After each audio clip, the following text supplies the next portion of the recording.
ওয়ালাইকুম আসসালাম। সাহেব কেমন আছেন? আলহামদুলিল্লাহ খুব ভালো আছি, আল্লাহ খুব ভালো আছে। আসতে কোনো অসুবিধা হয়নি তো রাস্তায়? না না ঠিকঠাক মতো আসছি আলহামদুলিল্লাহ। আসসালামু আলাইকুম। ওয়ালাইকুম আসসালাম। আব্বা কাজী সাহেব চলে আসেন। যাক মাশাআল্লাহ। সি সি সি করিম ভাই, আপনি যে এত বড় কিপটা সেটা আমি আজকে জানি। আপনি হলেন আমগো ইউনিয়নের একজন প্রভাবশালী লোক। টাকা পয়সা সম্পত্তির কোনো কিছু কমতি আছে আপনার? আজকে আপনার মেয়ের বিয়া, অথচ একটা গেট বানান নাই, স্টেজ বানান নাই, বাড়িটা পর্যন্ত সাজান নাই। কিপটামি করে কি করে? আপনার কি সম্পত্তি টাকা পয়সা কবরে লয়ে যাবে? কাজী সাহেব, আপনি ভুল বুঝতেছেন। আমরা কোনো কিপটামি করি নাই। আমার মেয়ের সাথে যে ছেলে বিয়ে ঠিক হয়েছে সে তো বিদেশ থাকে, এই জন্য আমরা বড় কোনো অনুষ্ঠানের আয়োজন করি নাই। কি বলে? পাত্র বিদেশ থাকে, তাহলে বিয়ে হবে কি? কেন? টেলিফোনে বিয়ে হইব? ও টেলিফোনে বিয়ে হইবে। আসসালামু আলাইকুম কাজী সাহেব। ওয়ালাইকুম আসসালাম। তো 6 মাস পরে বিয়েটা করতে টেলিফোনে করার কি দরকার? আসলে কাজী সাহেব, বকুলের ছবি যখন আমি দেখছি প্রথম দেখাতে বকুলকে আমার ভালো লেগে গেছে। বকুল খুবই ভালো মেয়ে, তাছাড়া ওর পরিবারও খুব ভালো। আর 6 মাস পরে আমি দেশে আসতে আসতে যদি বকুলের আরেক জায়গায় বিয়ে হয়ে যায়, এই জন্য আমি টেলিফোনে কাজটা সেরে ফেলতেছি। ও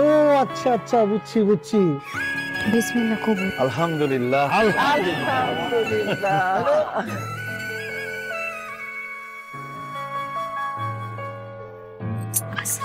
কি বললা? সালাম দিছি।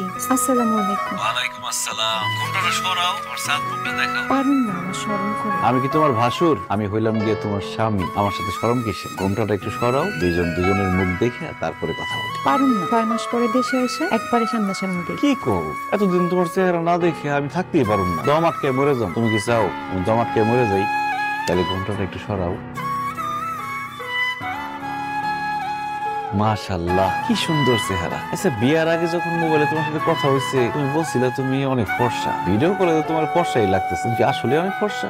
আর কোয়েন না, আমি এত ফর্সা যে আমার আত্মীয় স্বজনরা সবাই আমাদের সাদা মুলা পেঁচা দেয়। আবার যখন স্কুলে যাইতাম অন্য বাচ্চারা না আমার ফরেনার মাইয়া মনে করতো, তারপর ইংলিশে কথা বলা শুরু করতো। আমি একটু বেশি ফর্সা, আমি পারবো না। এবার একটু পারিবারিক কথায় আসি। কি রান্না বান্না করতে পারো বকুল? কি যে কয় পারি মানে, আমাদের বাড়ির সব রান্না বান্না তো আমিই করি। আমার হাতের রান্না একবার খাইলে সব ভুলে যায়।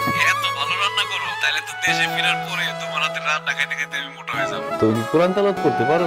জি আলহামদুলিল্লাহ পারি। মাশাআল্লাহ মাশাআল্লাহ। বকুল, তুমি তো আস্তে কথা বলো কেন? তোমার কি গলা ভাঙা নাকি? ঠান্ডা লাগছে? আমার গলা ভাঙা না, আমি একটু আস্তে আস্তে কথা বলি, আমার গলাটাই এরকম। খুব ভালো খুব ভালো। মেয়েদের গলার আওয়াজ যত নিচে থাকবো ততই ভালো, সংসারে শান্তি থাকবে।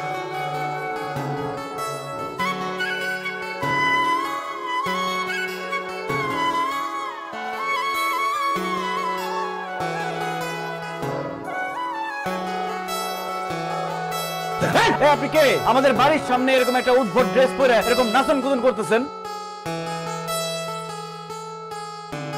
আপনি কি ওসমান? হ্যাঁ আমি ওসমান। আপনি কে? আমি নিজের মুখে বলতে পারবো না। আপা আম্মা দেখেন কে আসছে।